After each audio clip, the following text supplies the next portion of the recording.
Well, hello and welcome to a new week. I'm continuing to talk about the spiritual warfare that Paul experienced in his ministry.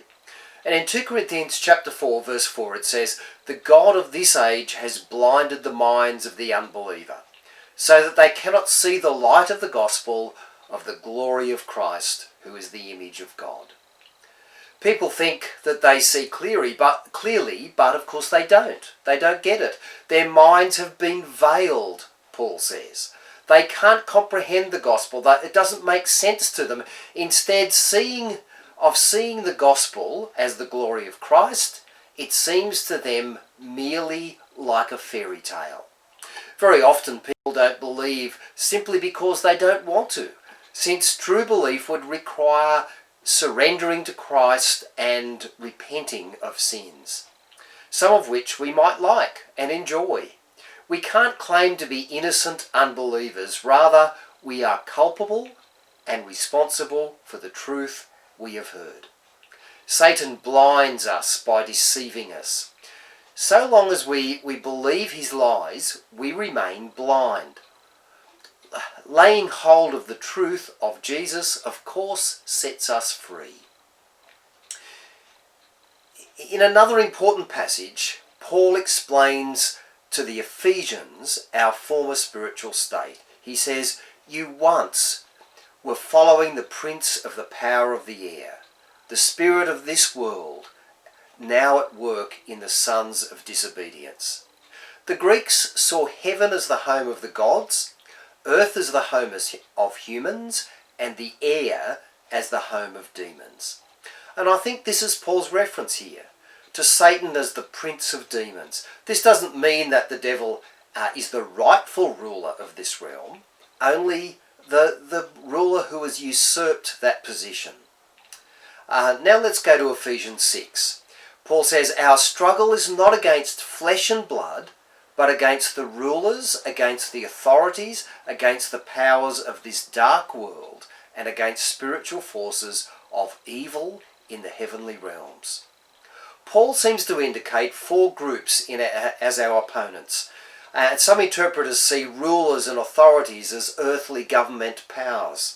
But perhaps Paul is talking about spiritual powers here. Rulers. The idea that some of the rulers in this spiritual realm are demonic in their allegiance. Authorities seems to refer to the evil spiritual powers, and powers of this world Paul is describing here as the rulers of this sinful world. Spiritual forces of evil, again Paul reminds us that we don't wrestle with flesh and blood, but against spiritual enemies in the heavenly realms. That's the nature of the battle as Paul and the New Testament writers see it. Paul clearly believes that Satan is active in this world and is behind the struggle and the persecution that Christians experience. However, we're not to see a demon behind every bush. We must realise that even though Satan has power in this world, his power has serious limitations. Satan is not just the opposite of God. God is omnipotent, that is, all-powerful. Satan is not. He's not nearly God's equal. Satan can't tempt or influence us without God's permission. Satan can't read our thoughts, nor is he omniscient, that is, all-knowing. Only God can know a person's heart. Satan may know something of human nature, but not your individual heart. Satan isn't omnipresent. That is, present everywhere at the same time. Only God is omnipresent. Satan roams and sees and hunts, but he isn't always present. So terror isn't appropriate. However, being alert to Satan's devices is always important. Now that we've examined the nature of the enemy, the persecution that Paul and his associates experience while preaching the gospel makes sense. Satan is trying to stop and silence them. See, in Acts 16, Paul and Silas are beaten and thrown into jail in Philippi. In Acts 17, Paul's opponents start a riot in Thessalonica.